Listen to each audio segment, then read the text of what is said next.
All right, hello everyone, and peace of Christ to all of you. Today we have a very important topic. Please invite your friends.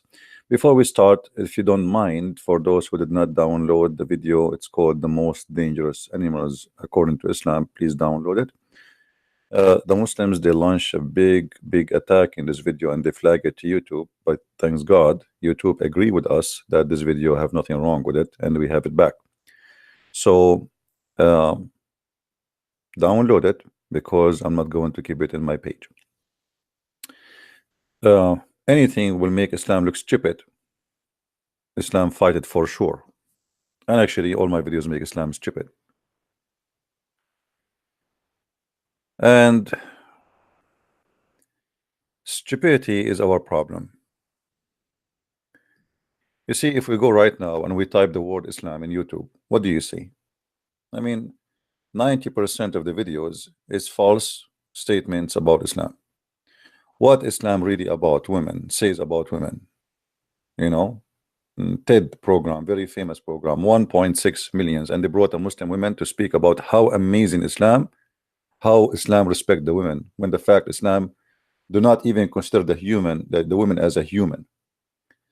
So if you want to learn about Islam, you find a lot of liars, and sadly, not only Muslims, even those who they are ignorant. I don't want to say, I don't want to call them liars, but they are lying. Yes, they speak based on ignorance. Like somebody will say to you, I mean, even those who they are against Islam, they say to you as an example that the Arab are from Ishmael. I don't know where they get this from, but this is something we hear in every church: copy paste, copy paste, copy paste, ignorant. So the problem is that ignorance is not only exists between Muslims, it exists between us. Somebody he claimed to be a priest, yet he give you garbage, and nobody asked him where do you get this from. They say to you there is a prophecy in the Bible about it. That's false. The prophecy is about Ishmael. Nowhere it says that Ishmael is going to be the father of the Arab. Secondly, one of the ignorant things we see always, Arab is not even an ethnic group. They are not a nation. Arab is a word coming from the word desert. Whoever live in the desert, they call him Arab. This is why even if you go to Qatar, then you move to Emirat, then you move to Saudi Arabia, you will see they don't look the same. Look at someone from Yemen and someone from Eritrea and someone from Bahrain and someone from Qatar and someone from Saudi Arabia. They don't look the same. People of Qatar, they look the same as Pakistan, and that's very easy to understand because they are very close to Pakistan. They look exactly Pakistani. Their hair, their eyes, their skin, they look exactly like people from Pakistan, or let's say India. So Arab are not an ethnic group. And as you know, all of you, supposedly I'm an Arab. But if we go and I walk in the street, I don't find people look the same. Like, have you ever heard of a Japanese who look white and the other one who look Asian? It's impossible, right? Japanese is Japanese. So if you go in the Middle East and you walk between the Arab, you will see a guy he have a darker skin, a guy he is a white skin, a guy he have a blonde hair, a guy he have a blue eyes, a guy he have a green eyes, a guy he have a brown, a guy he have a dark. So what is the Arab there? Who is the Arab exactly? So if you want to learn about Islam, don't learn something stupid. And if a priest he says to you that the Arab or Muhammad or even they say to you Islam, not only they go to Arab, they say Islam is from Ishmael. This is stupid. First of all, the Arab, even those who call them Arab today, they are a small, tiny in number, because there is many countries now they are joining under Arab, but they are not Arab. As an example, today, what is the name of Egypt?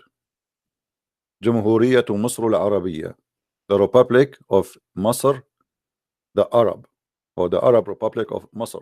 Masr, and this is the name of Egypt in Arabic. But what is Arab about Masr? Nothing. This is an African country. What about Morocco? What about Tunisia? What about, those are not Arab, and they are African, and they are Amazigh, most of them. and Berber. So even those who we can call them Arab is those who live in the desert, and they are little tiny nations, if we can call them a nation, like Saudi Arabia. Population is very small. Take the immigrant, take the foreign worker who live there, you will find that Saudi Arabia is nothing. Emirat is not even in the size of a town compared to USA or any country. Same as Qatar, same as Bahrain. Those are the Arab. The rest are not Arab. What Arab? Iraq is the land of the Babylon. Syria is a Syrian Aramaic, and even the Iraqi are Aramaic too. So where is the Arab? Who are the Arab? There is nothing is called Arab. It's a big fat lie. And there is nothing is called Arabic. Arabic is not even a language by itself. Arabic is a mix and collection of languages. Now today, as long we are talking about the most important facts about Islam, you might hear from a Christian ministers, and here we want to be fair. I mean, stupidity can come from all direction. Christians who they are Catholic or Protestant or Orthodox, who claim to be ministers or priests, are the last one to teach you about Islam. I'm sure many of you heard a Protestant priest or a Catholic priest or even an Orthodox priest saying to you that Muslims are Abrahamic, which is a big fat lie. Or they say to you from Ishmael, as we said, which is a big fat lie. Or they say to you we worship the same God, which is a big fat lie. So when you go to a church, try to examine your minister, see how much idiot he is or how much knowledgeable, because it cannot be both. You know, either you are an idiot of the village or you are knowledgeable. Because a person who spent his life supposedly studying to be a priest, and then he do not know where is the Arab coming from, and he do not know if Muslims worshiping the same God as we do, and he do not know that they are Abrahamic or not, then he is an idiot. Correct? So don't take your knowledge from idiots. And it doesn't matter if they are wearing a uniform of a priest or a minister. Like James White, he says to you, and he is a Protestant supposedly, he said that whoever says Islam is, you know, like somebody asked him, do the Muslim worship the moon god? He says, how that can be? This is impossible. Why? Because the Quran says don't worship the moon. I mean, how stupid that answer is. If the Quran says don't worship the moon, that means don't worship the moon god. What the moon god have to do with the moon? Worshipping the moon god is not worshipping the moon. We have to understand what is the moon god. If we go in the Quran proves that Islam worship the moon god. If the Quran says don't worship the moon, don't worship the sun, does not change anything that Allah is nothing but the moon god. Why? Here we go.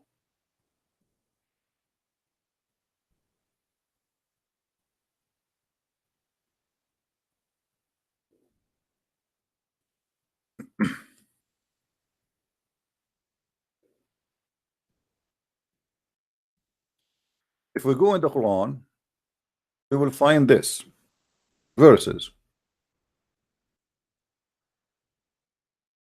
The Quran mention a 3 female deity, and I challenge anyone from those who say that Allah is not the moon god, not the moon, he is not the moon, he is the moon god, is not the moon god. What is the story about Allat and Al-Uzza? It's very simple. The moon god have sex with the sun god and they have a daughters. The moon god is the male, the sun god is the female. They had sex and they have 3 daughters.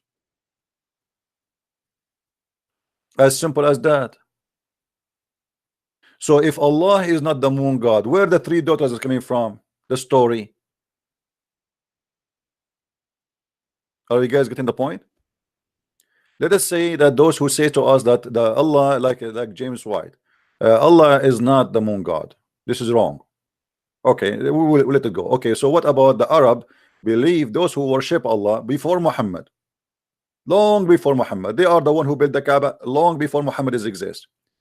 Why in the world they believe in the story that the moon god did marry the sun god and they have daughters, Allat al-Uzza, and those are the daughters of Allah?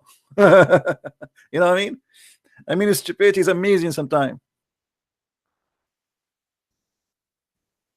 It's just in the front of us.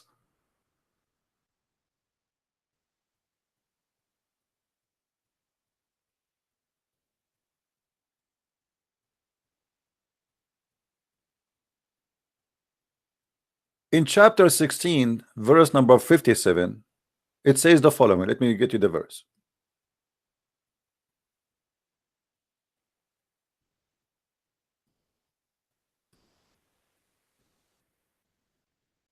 I mean, how clear we can make it more than this?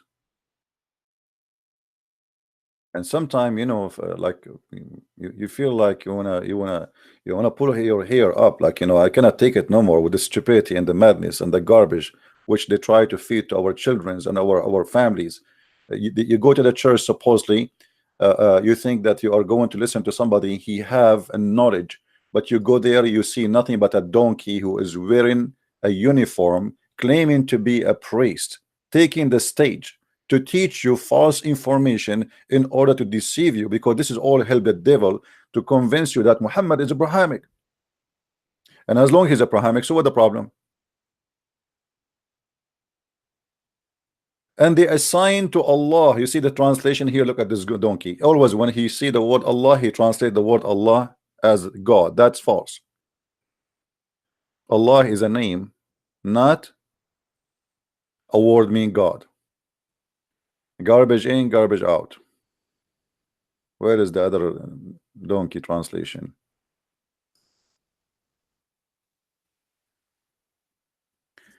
They assign daughters for Allah.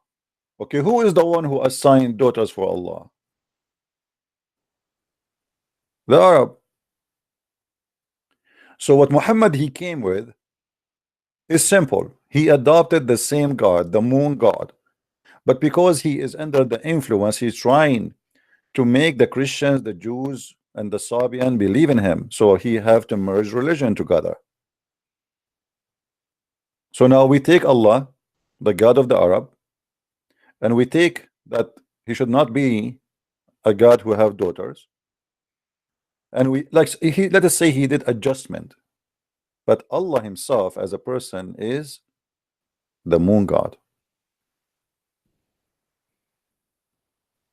Are we following, people?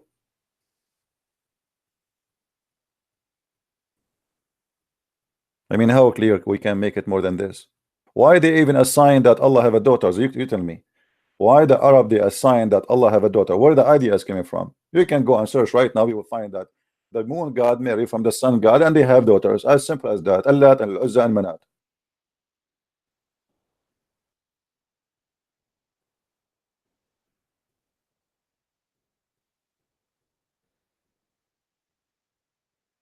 But sometime, because we are lazy and we like to copy, I mean, we trust somebody to be a person with knowledge, and whatever this person, because he have a uniform, he call himself a priest or bishop, you know, and that's it. Because he's a priest, he knows. Who says they knows? Many of them, they are doing a business. It's a good business.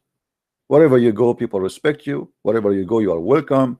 They eat big meal in the funeral. They eat a big meal in the wedding. They are in the front of every place. I mean, everybody respect them. But this is not what the Christian, our church father, is about. The apostle of Jesus, they used to serve. They used to be humiliated. People don't really like welcome them. People throw rocks at them, and still they do their job. Those people are, most of them, they are fake. They are liars. The second you ask them a question which is serious, then right away you discover that they are liars, hypocrites. They give you speeches about Jesus. They give you. This is why Jesus said, "Not everyone says to me, Lord, Lord, will enter the kingdom of my Father."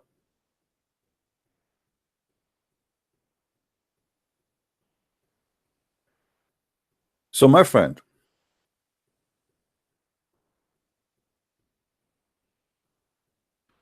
Don't make them fool you.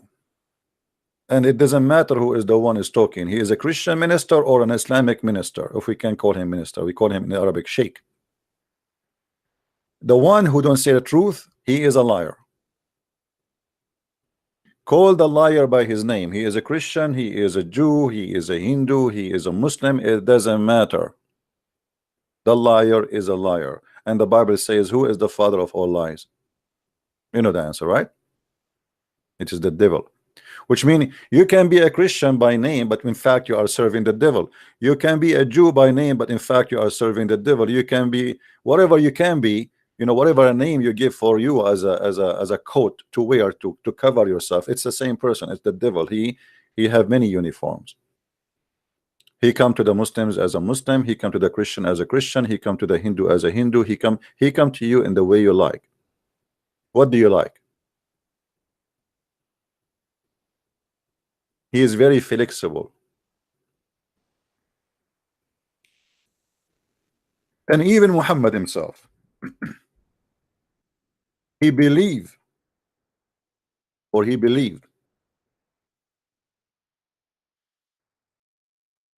that the daughters of Allah are real.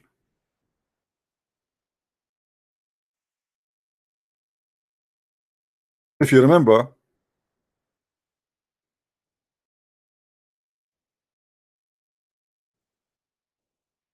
the Muslim, they report to us that the Prophet of Allah, he sent who? He sent Khalid ibn al-Walid to kill a woman who supposedly she is the daughter of Allah. And even the Muslims, they claim that he killed her for real.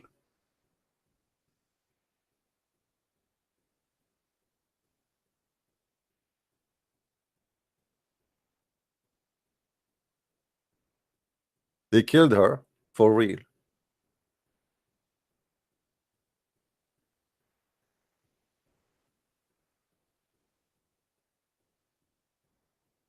I would try to find the story in English for you. Let us see if we can find it in English.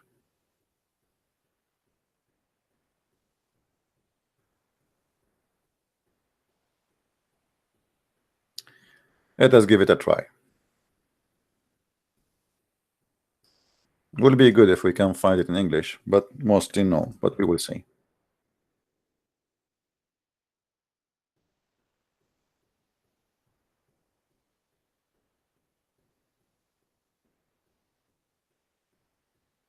Yeah, I don't think we will find it in English, but in Arabic it's very easy to find it.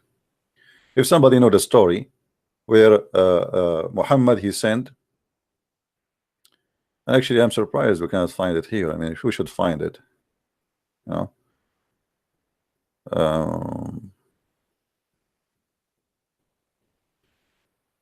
And actually Al-Uzza is a black woman too. Here we go. I mean, again, you know, remember that always Muhammad, he make whoever supposedly is evil for him, he color him by black. So he sent Khalid bin Walid to kill the daughter of Allah, which is Al-Uzza, and she was a huge black woman, and he killed her supposedly. Let me show you some reference. If somebody can find the story in English, let me know, please. We can post it in the link so people they can read. This is the book of Sharh Sahih Muslim, which means the interpretation of Sahih Muslim. And this is the page 103, volume or chapter 22.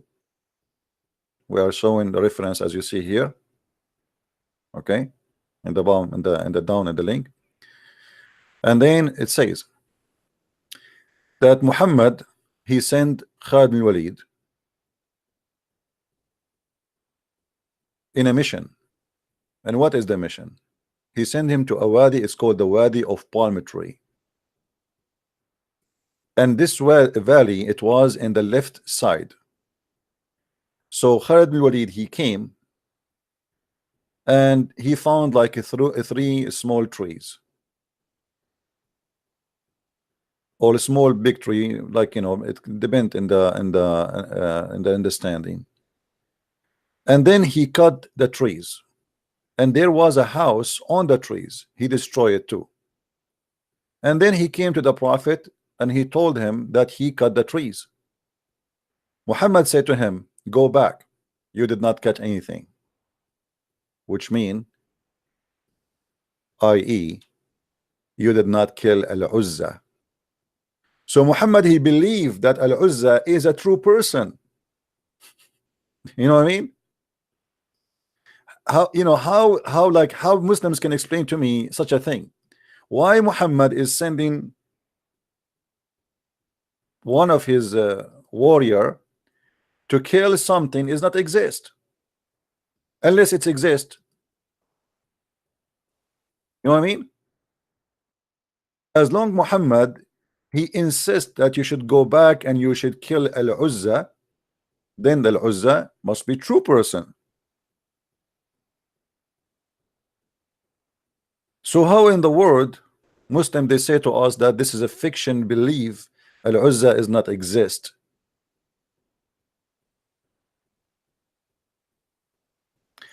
And then here continue the story says, after he told him that I cut the trees, Muhammad, he said to him, you did not do anything yet, you did not cut it yet, which mean, i.e., you did not kill Al-Uzza.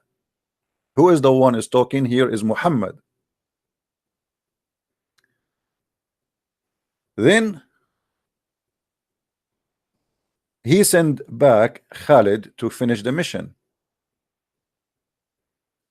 So he went and he left, like he looked at the side of the location where supposedly Al-Uzza live, and they look at the mountain, which means they entered the mountains, and they found that in this mountain the news of the sky come to it.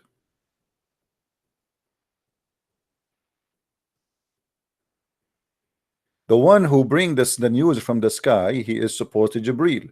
He is the one who informed the Prophet Muhammad that they did not kill Al-Uzza. Al-Uzza is still alive.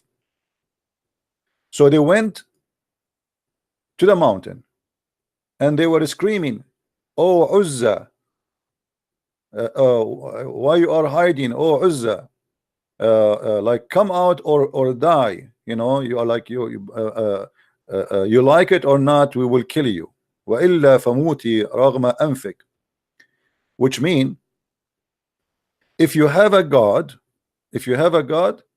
well, let him make him crazy. I don't know how stupid that statement is. I mean, if you have a God, make him crazy, which mean, I think they meaning that, okay, let your God come and be crazy on us, like punish us, do something. Or at least, by the way, here this is interpretation, this is not the story. The story doesn't say that.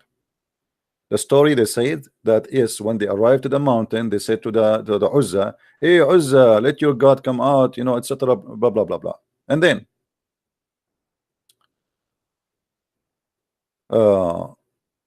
then Khalid, he arrived to the women, and she was totally naked, and she was black, and her hair was widespread, and her boobs are on her shoulders. Have you ever heard of a woman, she have a boobs in her shoulders? I mean, what is that? So obviously they are claiming that she is not a human, she is different. She have some features as a human, but in fact she is not a human, to the point that she have her breast in her shoulder, and for sure that cannot be a description for a human being, right? Now the ones who keep typing for me and texting me, I don't know what's wrong with people.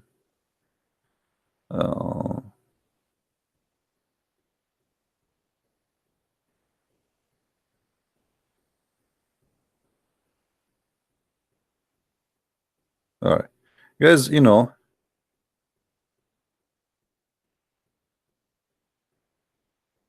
just watch my videos And don't tell me to destroy this guy and that guy. All of them, they are idiot. If you have somebody to debate me, bring him here. What I can do? I mean, I cannot chase people one by one. If you have somebody, he want to debate me, tell him, okay, Christian Prince is here. Here we go. We are live. I mean, what I can do more? Can a Muslim even have the courage to have his Skype open for any call? They cannot. Because they have no knowledge and they have a stupid religion and their God is not helping them. 3 in 1: stupidity, ignorance, and false religion. So don't tell me, can you silence this guy? We are silencing them. So what we are doing here? If this is not silencing, so what is silencing?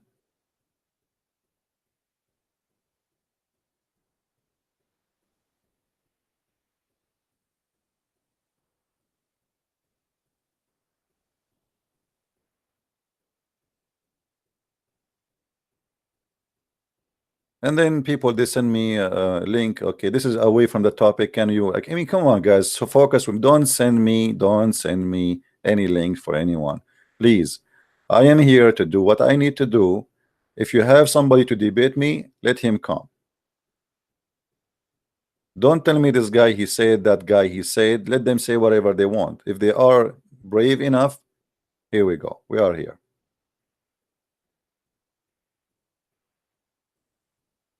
Like a Muslim now, he sent me a link for Zakir Naik saying the proof of a prophethood. I wish I can play the video so we can die laughing.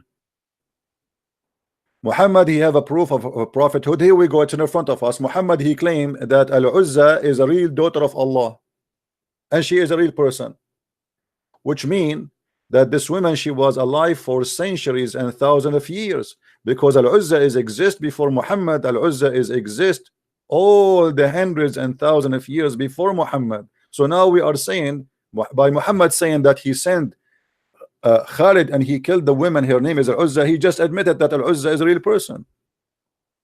What a prophethood. Muhammad, he have a proof of a prophethood. Call me and show me the prophethood proof.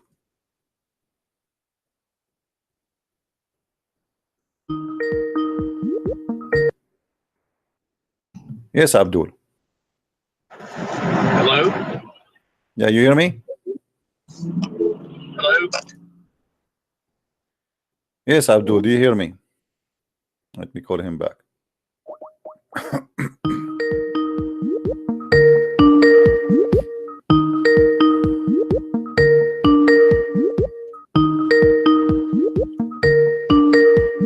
Answer, buddy. Okay, you call me back when you're ready. Muslims, they can serve their own propaganda. I don't blame them if they try to defend their religion. At the end of the day, they are Muslims and they believe that Muhammad is an amazing person. This is what they've been taught. This is what they learned. But we cannot say, okay, answer this guy, because simply I am here answering all guys. If everybody do fart, you sent him to me saying answer him. You know, if you want to do something good, send me the guy who fart the fart. Let him come here with his smell, and you will see how we will make him ashamed of what he said. But we cannot chase people says this guy he said and this guy he said. You know, I mean, sometimes I have to do it because the Christians don't do a good job in a debate or something like that. Yes, Abdul. Yes, how you doing, man? I'm fine. How about you? My sheikh, he had one question from you. He said that, are you willing to know the truth, or are you just trying to make fun of Quran and Hadith? My friend, your sheikh, he called me and you are a witness. He could not answer one question of my questions. I'm not making fun. Your sheikh, he know nothing, and you know it. And now if your sheikh is there, let him talk to me. I'm just saying, my sheikh said that, are you trying to know the truth, or are you just making fun of my friend, this is a very silly question, because with my respect to your sheikh, I am a man, I'm not a kid. So, and where he was when I asked him the questions, and why he did not tell me the truth. I mean, is it really amazing that you are now going to give me a speech saying that your sheikh said to you, do you want to make fun or you want to know the truth? I asked him a questions, he could not answer, he did not give me the truth. So what was preventing him for an hour and a half debating me from giving me the truth? Why he was saying to me, oh, you have many questions, you have many questions, oh, you have many questions, I will call you back, we will be back to you. He did not give me any answer. So now you are giving me a speech about my sheikh. Your sheikh is, you know, and you said he have many, and he told me he will send many students of his student to listen to me, right? Okay, well, if he himself, he cannot teach you about how to answer a Christian prince, shouldn't he answer a Christian prince? What happened to your sheikh? What happened to him? Why he not calling me? He's gonna call you back, but the only question that he has from you, that are you willing to know the truth, or are you just trying to make my friend, we are the follower of Jesus, and Jesus says, I am the truth, and the truth will set you free. We are not playing games here. So your Christianity is the Christianity of St. Paul. You can say whatever you want. This is based on your ignorance, not based in fact. Based on your ignorance, and let your sheikh says that to me, and you will see what will happen to him. Let him dare to mention the name Paul to me. No, your Christianity is Christianity of St. Paul. My friend, I don't like stupid talk. My friend, okay. Why your sheikh don't call me right now and let us talk about Paul, and you will see that your sheikh will be ashamed for mentioning the name Paul forever. You're the follower of Saint, you're the Christianity followers. Okay, you see, you are repeating the same thing. You see, first of all, you admitted that your sheikh could not answer me. You admitted that the Muslims have no answer, and yet you are talking about Paul. What do you know about Paul? You know nothing about. Okay, what if I show you? What if I show you Paul? What if I show you? Hold on. What if I show you Paul in Islamic books? What you will do? That Paul is a messenger of Allah according to Islam. What do you do? Are you going to open the camera and do the monkey dance for us? Saint Paul. Yes, Saint Paul. If I show you that according to the Muslims that he is a messenger of Allah and he is a messenger of Jesus, what you will do? Are you willing to open the camera and do the monkey dance for us? And this is all from Islamic books, zero Christian books. No, you gotta do your homework, bro. No, you are the one who have no homework, and you are the one who is a kid who do not know what he's talking about. The same as your sheikh. Your sheikh is not a sheikh. Your sheikh is just doing a job, collecting money, have a salary. Yet when we ask him a question, he have no idea what we are talking about. Bingo. And what he say to me? Oh, you have many questions. Okay, brother, you have many questions. We will answer you later. Okay, you have many questions. Yeah. This is a good question. But he could answer any question? No. And you are doing the same now. So you send me a link of Zakir Naik for video. Says the proof of the prophethood of Muhammad. Can you tell me about this link, please? You didn't watch it? No, I will not watch because we cannot play it. They will claim copyright over it. Tell me what it says. You should have watched it. My friend, tell me, did you watch it? Did you watch it yourself? Did you watch it yourself? Did you watch it yourself? Tell me what Zakir Naik, he said. What is the prophethood, the proof of Muhammad? Is that because he have a penis, have the power of 14 men? What is the proof of prophethood of Muhammad? Is that because he said the moon is split and the moon never split? Is that because he have sex with a 6-year-old girl? He said the Christians are the follower of Saint Paul, not of Jesus. Muhammad, he said that. Muhammad, he said that. This is additional sign of the stupidity of Islam, because your prophet never mentioned Paul. Hold on, why your prophet never mentioned Paul, but you Muslims keep throwing rocks at Paul? Are you saying to me that your prophet you do not know? Sorry, I didn't hear you. What did you say? Why your prophet never mentioned the name of Paul in a bad language? Why he did not say Paul is the problem? Why Muhammad never say something wrong about him, but you Muslims, you keep talking, attacking Paul? No, you didn't do your homework, bro. You gotta go back and okay, Abdul, let your sheikh call me. Let your sheikh call me. I have no time for kids. Take care. Homework. Go to the home of Allah, which is a Kaaba, have a black stone and kiss it. Homework. If you know what homework mean, you should not pray in the direction of a rock. Homework. Have you ever heard of a God? He have a house, and this house have a holy stones, and those stones they have eyes and ears, and they have mouth, and they are going to talk. And they used to be white and they turned black because of sin. And then with a prophet, he kissed the stone, so we kiss it. There's a website, it's called Convert to Islam. I chatted with them. I said, I have a question, please.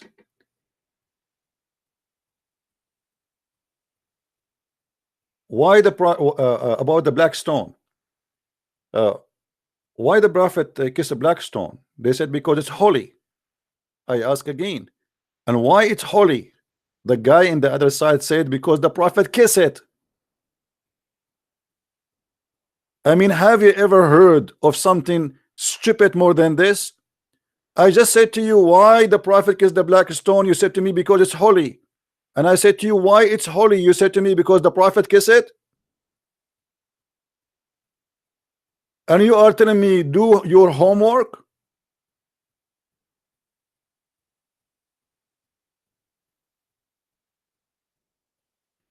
And you know, just because you mentioned this guy, your sheikh, let everybody laugh. Guys, do you want to laugh about the sheikh? Shall we play some of the sheikh debate with me? And you will see how shaky he was. What sheikh? I never debated a sheikh. He can ever answer me anything. Never.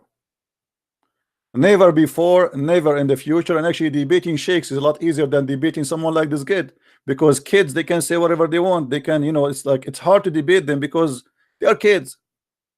It's like debating in ignorance is a mission impossible.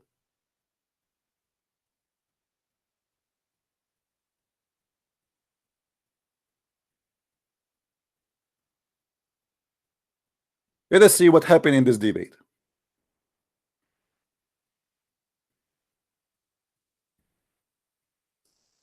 You have a sheikh and your sheikh will call me? You're right. I don't think he will ever do it. Assalamu alaikum. Assalamu alaikum. Even Salamu alaikum is a theft, is not Islamic. This is something Muhammad he stole from the Jews.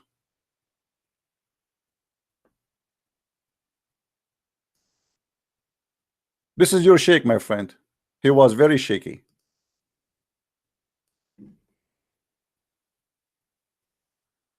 Do we have any Abdul?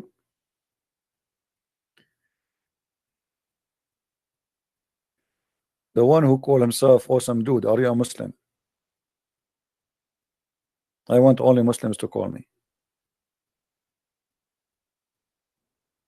This is from the start, when the sheikh he called us. Listen and laugh. Do we have any Muslim?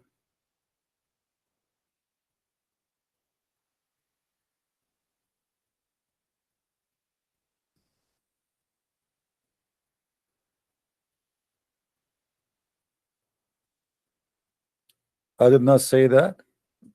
Okay, hold on. We want to call Abbas, give him a chance to explain what he said. Maybe we get him wrong. Abbas is angry now. Don't say that to Abbas. If Abbas get angry, let's see where you don't know what started. It is a must to ask them for intercession, and he bowed down to them. What do you say about that? He never bowed down to them. What he did was that at the time of oh, this is the sheikh. He called me here. Let's see. It is a must to ask them for. Hold on.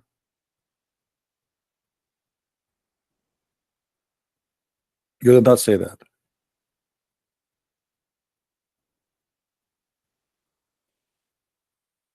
Call me, Abbas, call me. Let us see what you say. But this is not Abbas now. The one who will call is the sheikh. Hello? Hello? Yes. This is the sheikh, Abdul Wadud. How you doing, man? I'm fine. Is that Sheikh Sheikh Abdul Wadud? Welcome, Sheikh Abdul Wadud. How are you doing, my friend? I'm good. How are you, man? I'm all right. Everything good? I'm very good. So I've been told by one of your students you want to call me and explain to me something about the Quran, if you don't mind. Yeah, I want to explain it. All right, that's wonderful. So what about the Prophet Muhammad? He recited that the three daughters of Allah, it is a must to ask them for intercession, and he bowed down to them. What do you say about that? He never bowed down to them. What he did was that at the time of, before the Prophet of Muhammad, peace be upon him, the people, what they were doing, they were worshipping nothing else. So, Messenger Muhammad, peace be upon him, was sent to tell them to not worship Lat and Uzza, and to worship only one Allah. But this is not what Islamic source says, my friend. The Quran says in chapter 22, verse number 52, that Shaitan he throw in the mouth of Muhammad satanic verses, and then all the reference says that Muhammad, the Prophet of Islam, when he was reciting the chapter of An-Najm, he said that those are Manat and Allat al-Uzza, the three daughters of Allah, their intercession is a must.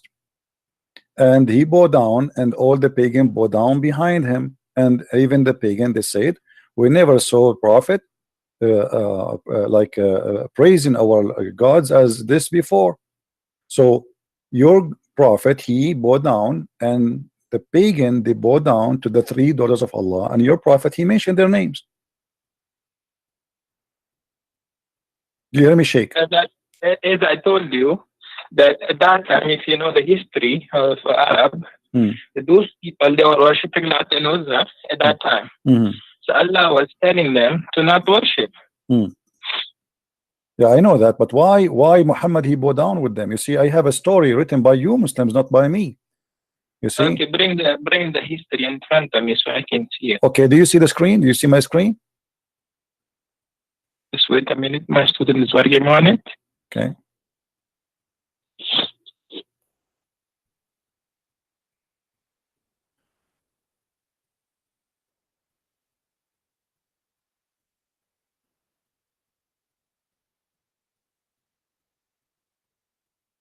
Okay, this is Asab Nuzul al-Wahidi. Do you speak Arabic, Sheikh? Yeah, I do. Yeah, let's see what. Okay.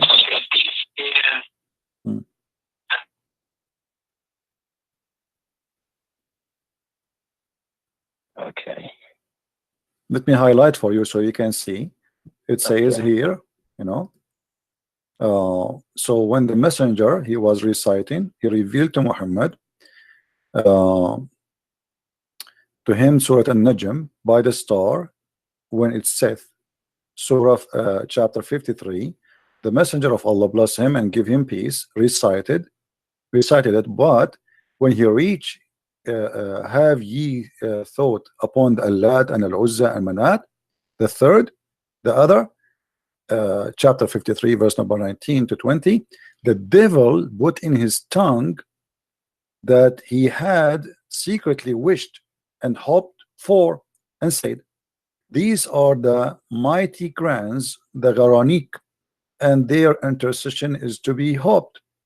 And then when Quraysh heard him saying that, when Quraysh they heard this, they were very pleased, and the messenger of Allah bless him and give him peace, carried on reciting until the end of the surah, and then he prostrated, and the Muslims followed, and they prostrate, and all the idolaters they're prostrated there too, and those all they were present, whether they are believers or disbelievers, all of them they bow down together, except a man, his name is Al-Walid, because he was an old man.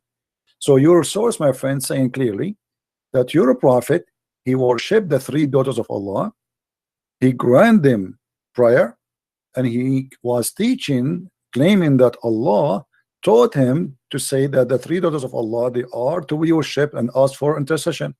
What do you say? If you look at the translation, right? The translation is telling you the messenger of Allah, Allah bless him, gave peace and care on reciting the end of the surah. So that means that he was reciting Quran and he went to sajda to Allah. He didn't do sajda to the Lat and Uzza. Yeah, but he mentioned already he mentioned that Allat and Al-Uzza, three daughters, he acknowledged them as their intercession is a must, and then he bowed down at the end, no problem. That was the problem. That was the problem at that time, that the Mushrikeen in Makkah, they were worshipping Lat and Uzza. And your prophet, he worshipped them, as you see, he mentioned their name. He was reciting the verses of Quran. Okay, what he said that the three daughters of Allah, their intercession is a must, right? So you're a prophet. That was the must for the Mushrikeen in Makkah. Yeah, but he is the one who said that. He is the one who said. He said that was the must for the mushrikeen in Makkah. No, So he did when- not. No, he did not say it's a must for the mushrikeen. He was reciting chapter of the Quran. He was not reciting what they believe. He was reciting Quran, chapter of An-Najm. So he was reciting An-Najm, and he inserted in An-Najm that the three daughters of Allah, their intercession is a must. He is not saying, don't say that he was saying it's a must for them. That is not true, my friend. That is not to fabricate. Don't fabricate things some your prophet did not say. It's not fabricated, brother. I think you have a lot of questions about Islam. I think you are questioning Islam, but it's so much that you have read everything. Good. That's well done for you. You have read it, but you have not read it with a scholar of Islam. So you need to sit with a scholar and learn from them to teach you the Quran and Hadith in detail. Okay. So you can know what Quran and Hadith really is about. So you're asking me now to go and learn from the scholars. I thought you are a scholar, you are a sheikh.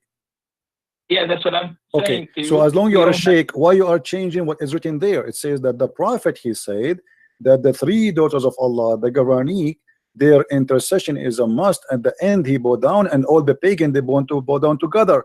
And not only that, the people of Quraysh, they said, we never heard Muhammad creating our gods as much as good as today.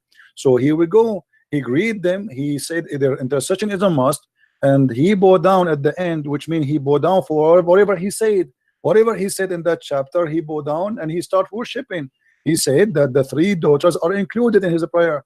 He pray. He's saying, reciting Quran, and then he says the three daughters of Allah, their intercession is a must. And then at the end, he bowed down. He bowed down for what? For every word he said before he bowed down. So yes, he bowed down to the idols, the three daughters. And as you see, even the Quraysh, suddenly all of them together, they are worshiping the same God. And not only that, they said, Muhammad, he never mentioned our gods as good as today before. And this is why people, they thought that Muslims and the Arab, they became united because now they are worshiping the same God, and it is Allah, and it is the daughter of Allah. So don't tell me go and ask the scholars. You claim to be a scholar, and this is a scholar. The one who's talking here is a scholar, by the way. This is Asbab al-Nuzul. This is not my book. So the thing is that you need to sit face to face with a scholar and have your question, in front of him. You are saying in this ayat, Latin Uzza, Surah Najm, ayat number 19. Have you ever considered the idols of Latin Uzza? And then about the third, and the Manat. Then is it that you have male and female? He Allah has females, and it's totally unjust division. And after that, there is nothing but the names you and your forefather have invited. Allah has sent down no authority attached to them. They are the following nothing but conjunction, and what their soul desire, while guidance from their Lord sorely reach them. Yeah, but the question, my friend, the Quran is saying now that Shaitan. Yeah, but the Shaitan, the Quran, the Hadith says, the Quran says that Shaitan, he throw in the mouth of Muhammad satanic verses, correct? Shaitan was trying to do that, but Muhammad never listened. No, not trying. No, my friend, let us be honest. The statement in front of you, where it says he was trying, he was not trying, he was successful. As you see, it says here, the devil, he throw in his tongue. He throw already, and your prophet recited that. He did not try, it was successful. Your prophet, he said that the three daughters of Allah, their intercession is to be hoped for. So he was not trying, he did. When the messenger, read carefully with me, my friend, okay? Read carefully, please. When he arrived reciting Allat and Uzza and Manat, the third, the devil, let us read together, the devil put in on his tongue what he had secretly wished and hoped for, which means the devil he wished for. These are the mighty grants, the Granite, and their intercession is to be hoped for. So your prophet, he said, what the devil he put in his tongue, said that, and everybody heard him, that the three daughters of Allah, Allat and Manat and Uzza, their intercession is a must and hoped for. So your prophet recited satanic verses. And not only that, you will see in the same page, you will see that the angel later, angel Jibril, came to Muhammad and he said to him, those verses you recited before is not from Allah. Here we go. At the evening, read with me carefully. At the evening, Jibril, peace be upon him, went to the messenger of Allah, Allah bless him and give him peace, and said, what have you done? You recited to people that which did not bring from Allah. Glory is to He. And you said what I did not say to you. So my friend, don't tell me that Shaitan was trying. Shaitan was able and he was successful. And even Jibril, he came to Muhammad and he said to him, what you have done. Go ahead, my friend, answer. So if you know that most of the tafsir of the Quran, that you know there is not, sometimes they're not recommended by all the scholars. You know about this, right? What is the one you recommend for me, as long as this one is not recommended? I would recommend Ma'arif al-Quran by my student. He's telling me to make it easy for which one? And by Mufti Muhammad this is a new. Are you Ahmadiyya or something? This is a new. Those are real scholars. Who are those scholars? Those are not scholars. I never heard of them. So you are saying to me, Imam like Al-Wahidi, At-Tabari, the real Imams are not considered by you, but a guy who just born yesterday, he made a book, and this is the one who will explain the Quran to us. Don't you think that this is hypocrisy? It's not hypocrisy. So how you don't accept the original scholars? How come now this guy you are calling him Mufti? He learned his religion from who? From those scholars. So how now he can explain the Quran better than them? Better than them. Why? How he is what? He is so good. So now what we will do with this? Are you saying that this guy what can you read for me what this guy he said about this verse? Okay, go ahead. What your scholar he said? He's saying that we did not send any messenger. Allah says, you are not our prophet. He faced a situation that when he recited the revelation, the satanic cast doubts about what he recited. The satanic people, or those people who are worshipping Lat and Uzza. Okay? So Allah nullifies what the Satan cast. Then Allah makes his verses firm. Allah is all-knowing and all-wise. This is an interpretation now? He did not. This is a interpretation. He did not give interpretation. He's just quoting the verse again. I mean, this is funny. How this can be interpretation? He's just my friend. Okay, I will go with this funny interpretation because he did not give interpretation. He did not give interpretation. Secondly, you just admitted that Shaitan he cast in the mouth of Muhammad and Allah will delete it. What Allah deleted from mouth of Muhammad? What Allah deleted? He did not send any messenger before you know. It doesn't matter. It doesn't matter. This case here is about Muhammad. My friend, no problem. My friend, each time I talk to you, you start reading from zero. It look like we have a machine talking to us. My friend, I'm asking you friendly, please, friendly. The verse saying, and you quote for me, and I heard you that he said that Shaitan cast. Okay, Shaitan cast what exactly? Can you quote for us what he cast in the mouth of Muhammad? The Satan cast doubts about what he recited. What he recited? Can you tell me? They were doubting Muhammad. This is not the question, my friend. This is not the question. You just said Shaitan he cast in the mouth of Muhammad. The question is what he cast in the mouth of Muhammad. Can you tell me the words?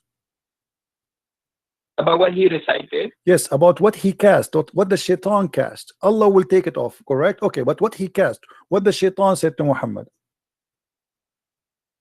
As you said in Surah Al-Najm that Lat and Uzza was the people of Quraysh. They were worshipping Lat and Uzza at that time. This is not the question. This is not the question, my friend. I don't know what's wrong with Muslims. The second we ask them a question, they go in panic mode. I'm asking you friendly. What the Satan told Muhammad when he was speaking? What Satan made Muhammad? What he threw in his tongue? What is the sentence? Can you quote the sentence for us? So the Satan, they put nothing in the mouth of Muhammad. They were in the mouth of Muhammad. They were trying to put something of Latin Uzza. Where you are getting this from? I mean, what do you mean trying? It says there that even the Quran says Shaitan cast. Allah will take it off. Not a trying. Who trying? It is Shaitan he cast in the mouth of Muhammad. Muhammad is from the satanic people or he is a prophet? He is a prophet supposedly. So the Quran confirmed that Allah cast in his mouth. Why you are changing the words? I'm asking you, my friend. I'm asking you. First of all, when you say to me, you hear me? You hear me? When you say to me that they are trying, you are corrupting the Quran. The Quran says it clearly that Allah will take what Shaitan cast in the Quran, not in the book of the pagan. The pagan is not. They are not following Allah anyway. They don't have a book. Come on. The verse says clearly, whatever Shaitan he cast, Allah will take it off. Take it off from where? From the Quran, not from the book of the pagan. The book of the pagan. You don't have a book. Okay, so that the Quran, my friend, do you have first the concept of God? Can you explain the concept of God to us? The concept of God? Which one? In Islam? No, the concept of God of Christians. Well, you want to change the topic? We'll go because the thing is, at first you don't know what to follow and what not to follow. Really? And you are the one who knows what to follow and what not to follow? Yeah. Okay, if you know how to follow and what to follow, why your prophet he kisses stone? For me, my God, he said, you asked me about the concept of God. It says, don't make images what is in heaven or in the sky, and not to worship anything except God. How Muhammad he kiss a black stone? Is that a concept of God to kiss a stone and to believe that it's a holy stone? Is that a prophet of God who says to him that I am going to protect you and you are Masum? And then we see that Muhammad receiving satanic verses.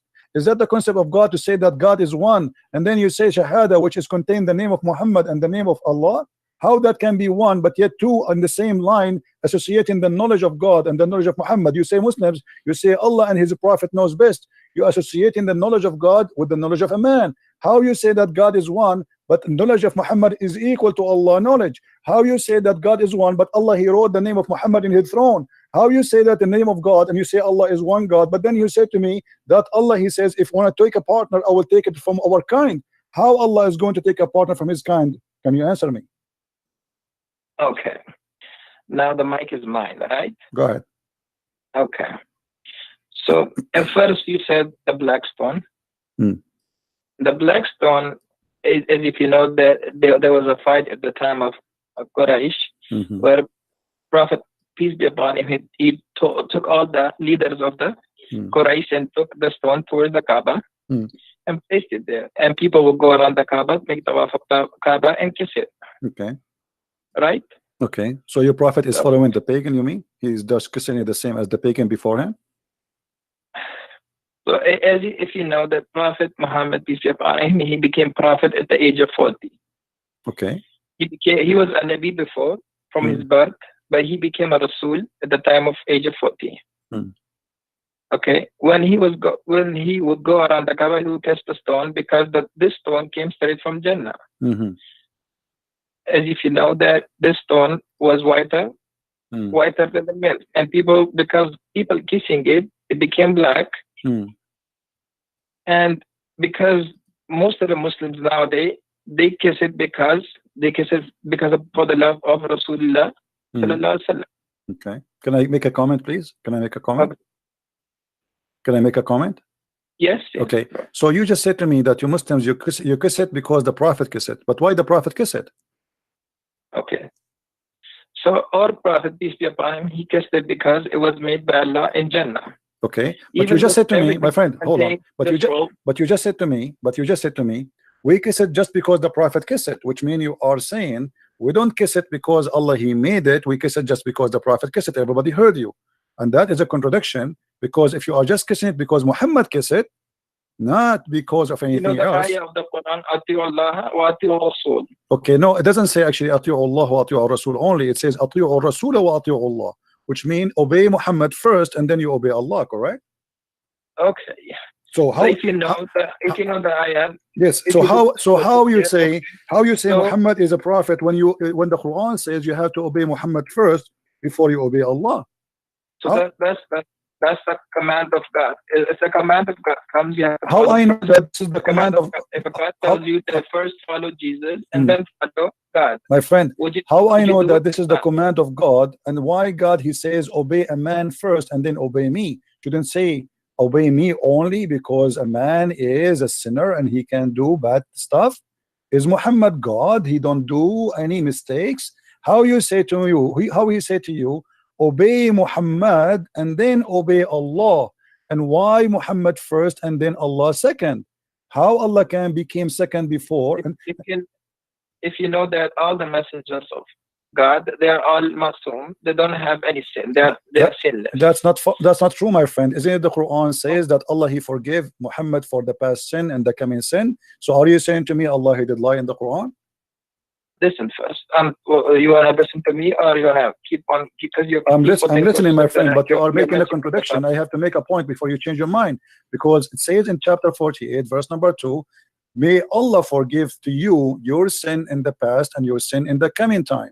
So how you say to me Muhammad is ma'soom, but the Quran confirm that Muhammad is a sinner? Allah is telling through the mouth of our prophet. He's telling us that Allah will forgive the sins of those who accept Islam. No, that's not true. Not true, my friend. Chapter 48 verse number 2 is speaking specifically about Muhammad. So please, if you are a sheikh, you know, I accept from you a decency and honesty, not lies. Are you fabricating the interpretation for the verse, making it about the Muslims? This is about Muhammad himself, not about anyone else. Why you are, my friend, changing the meaning? I don't want to say the word liar. I promise myself to speak to your respect, but this is absolutely false what you said to me. This verse only about Muhammad. What are you talking about? Chapter 48 verse number 2. 48 verse number 2. Okay. Al-Fath.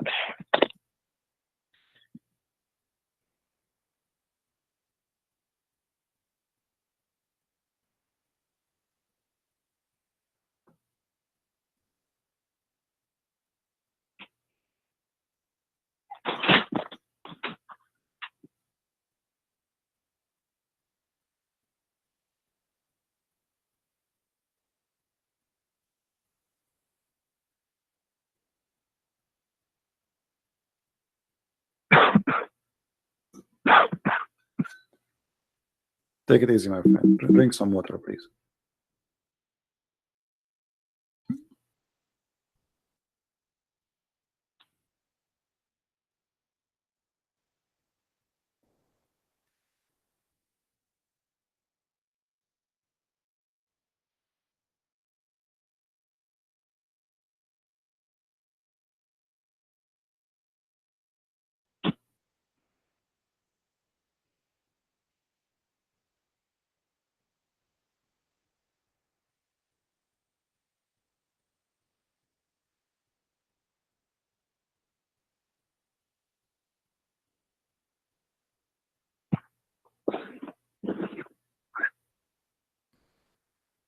So if we go back to the history of this surah has been revealed when Makkah was fatah. When Muhammad he came back to Makkah and he forgave all the people of Makkah, all the people who did all the bad things to Muhammad, peace be upon him, at that time.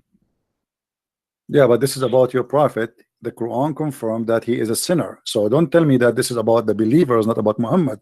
So now we correct the thing. Thank you very much. So the Quran confirmed that Allah may forgive the sin of Muhammad and his in the past and the one to come. So how you say to me that the prophet protected, but yet he is a sinner? And at the same time, that would be a contradiction, because how he said to us, obey Muhammad, he is a sinner, obey him. Obey him, whoever obey Muhammad, obey me. But now I have to obey a sinner. That will make me obeying God. But if you are a sinner, that means I have to obey any sin you do, because you are a sinner, you are not perfect.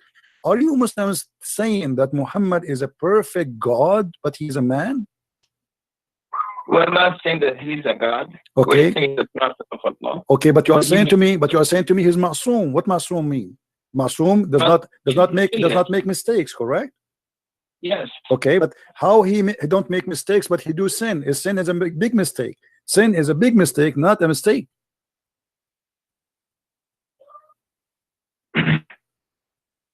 As we know that prophets, peace be upon them, as you know that when the Quran used to come on them, the Wahy, they used to go into a state. Sometimes the Wahy will come to them at the time when they'll be on a horse, sometime in the journey, sometime, you know, and any time they could come to them.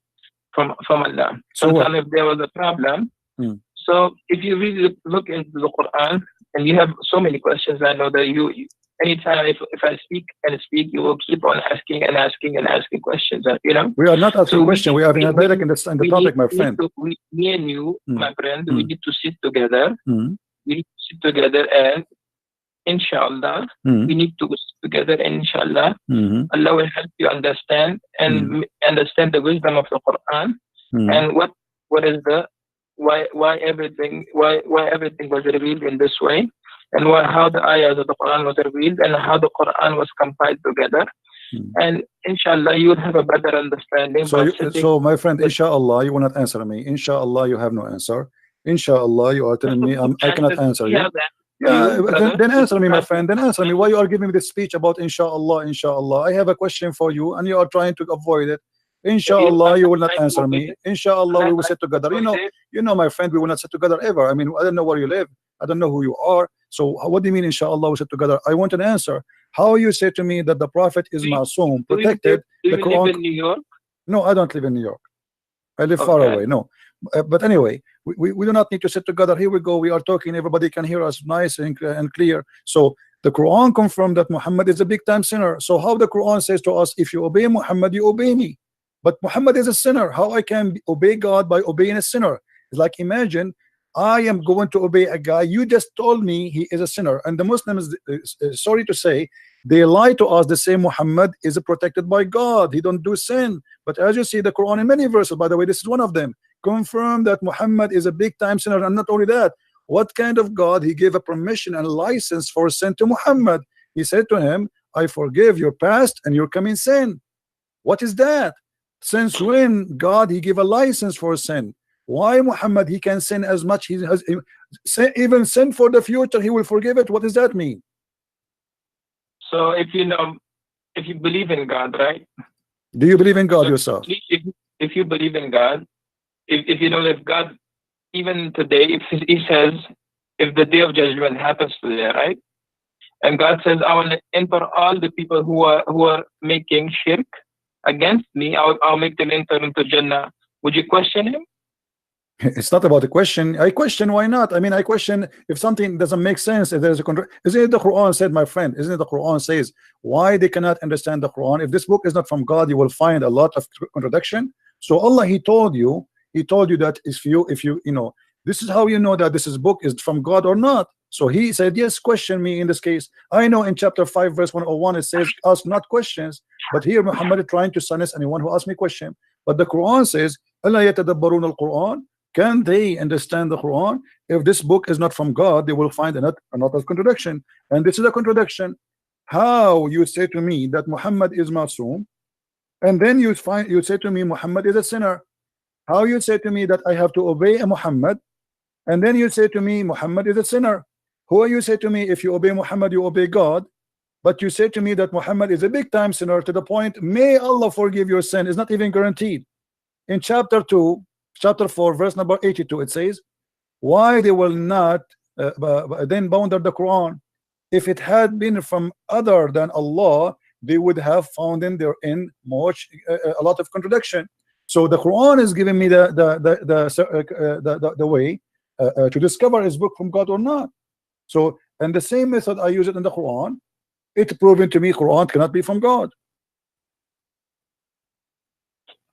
Okay, brother, you have really good questions, and inshallah we will answer all those questions for you. All right, my friend.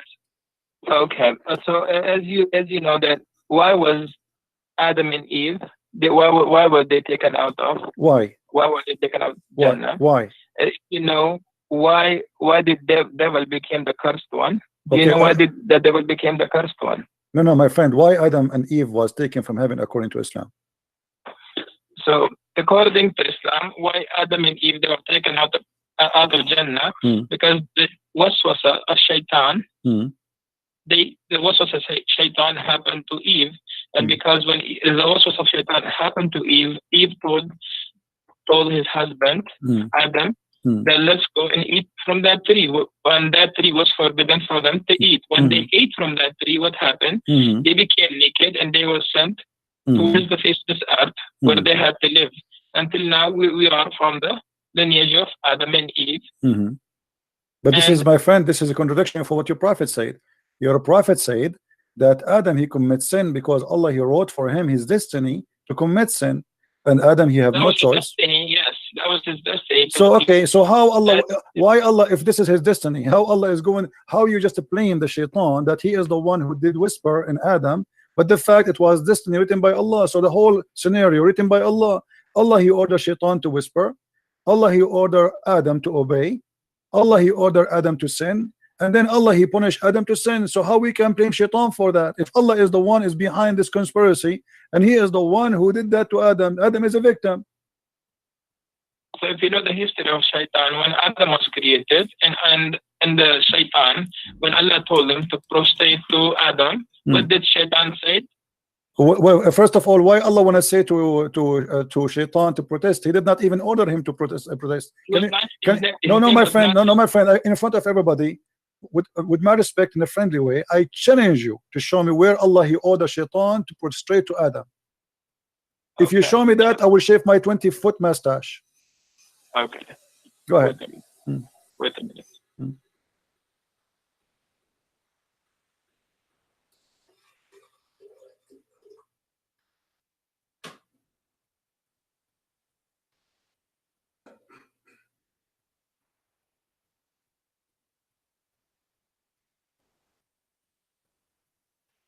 You want me to help you? You can go to chapter 2, verse number 34. Okay, brother, wait a minute.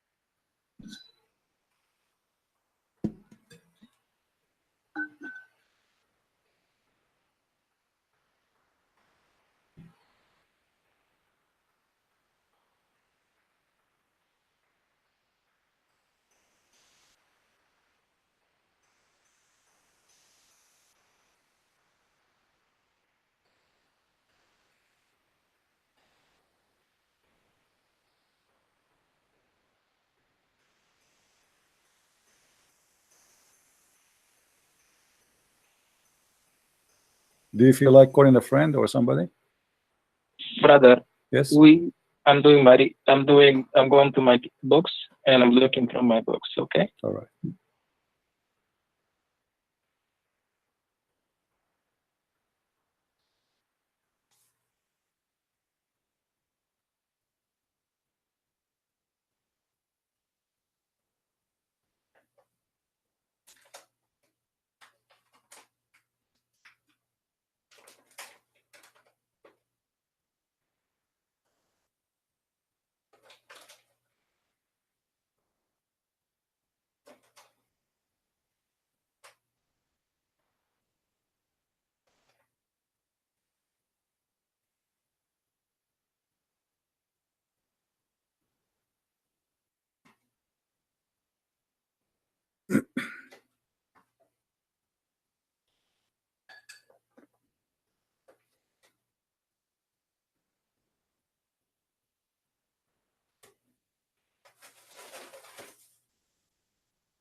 I would like you, by the way, to read my books in case you like to educate yourself. You can get them from Amazon.com. Yeah, brother, I will read your books too. Yeah, you can search in Amazon for Christian Prince, and you can find my books. You have all your questions in your book.